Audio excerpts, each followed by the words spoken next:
Recording 63.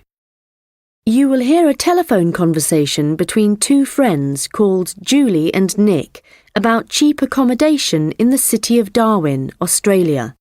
First, you have some time to look at questions 1 to 6.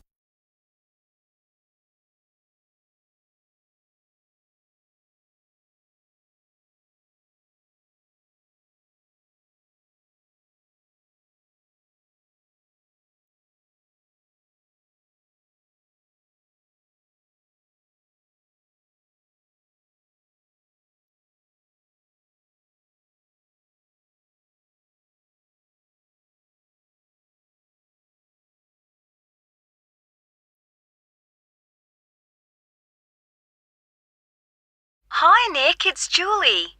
Have you managed to find any information about accommodation in Darwin? Hi, I was just going to call you. I found some on the internet. There are quite a few hostels for backpackers there. The first possibility I found was a hostel called Top End Backpackers. Okay. It's pretty cheap. You can get a bed in a dormitory for $19 per person. Private rooms cost a bit more, but we'll be okay in dormitories, won't we? Sure. So, that hostel has parking, though that doesn't really matter to us, as we'll be using public transport. Yeah. Are there any reviews on the website from people who have been there? Well, yes. They aren't all that good, though.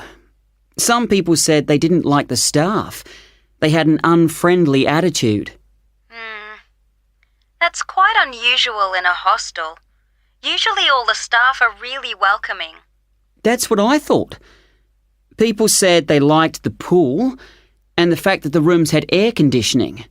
But the problem with that was that it was very noisy, so they were kept awake. But it was too hot if they turned it off, so they had to put up with it.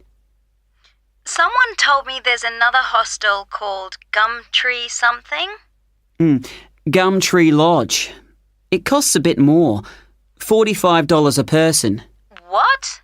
Oh, no, that's for private rooms. It's $23.50 for the dorms. That's more like it.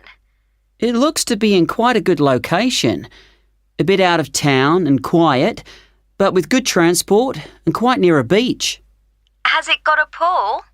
Yes, and its own gardens.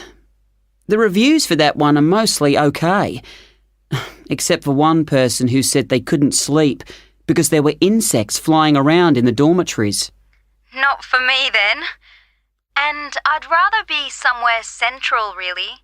Right. There's a place called Kangaroo Lodge. They've got dorms at $22, and it's downtown, near all the restaurants and clubs and everything. So that should suit you. And it doesn't close at night.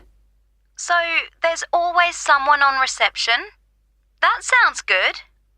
The only criticism I saw was that the rooms were a bit messy and untidy because people just left their clothes and stuff all over the beds and the floor. Don't hostels usually have lockers in the bedrooms where you can leave your stuff? Yeah, they do usually, but apparently they don't here.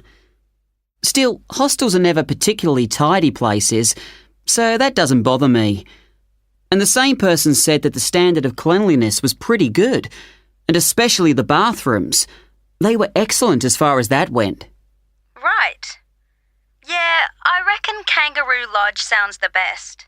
Me too. Quite a lot of people reviewing it said it was really fun there. Like every night everyone staying there got together and ended up having a party. So it sounds like it's got a really good atmosphere. Okay, let's go for that one.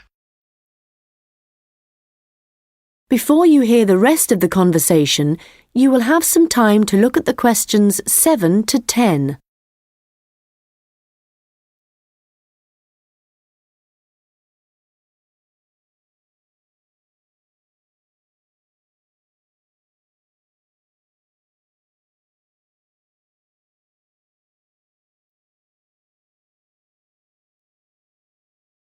Now listen and answer questions 7 to 10.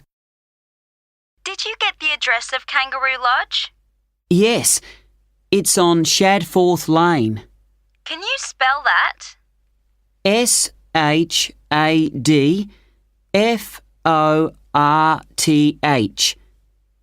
It's near the transit centre, where the intercity buses and the airport buses drop you off. Cool. I'm really looking forward to this. I've never stayed in a hostel before. Do they provide bed linen, sheets and things? Yeah. And you can usually either bring your own towel or hire one there, but they don't usually provide those for free. Okay. And what happens about meals? Well, you don't have to pay extra for breakfast. It varies a lot in different places, but generally it's okay. And there's usually a cafe where you can buy a snack or a hot meal for lunch. But actually, if you're really travelling on the cheap, usually for every 5 or 6 rooms, there's a kitchen where you can knock up a snack.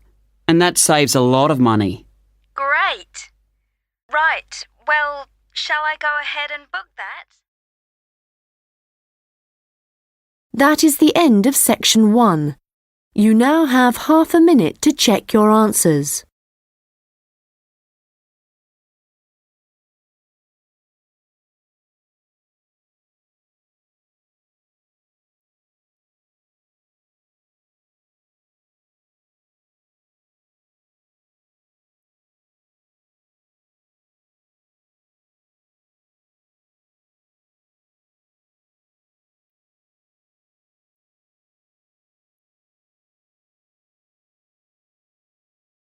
Now turn to section 2. Recording 60.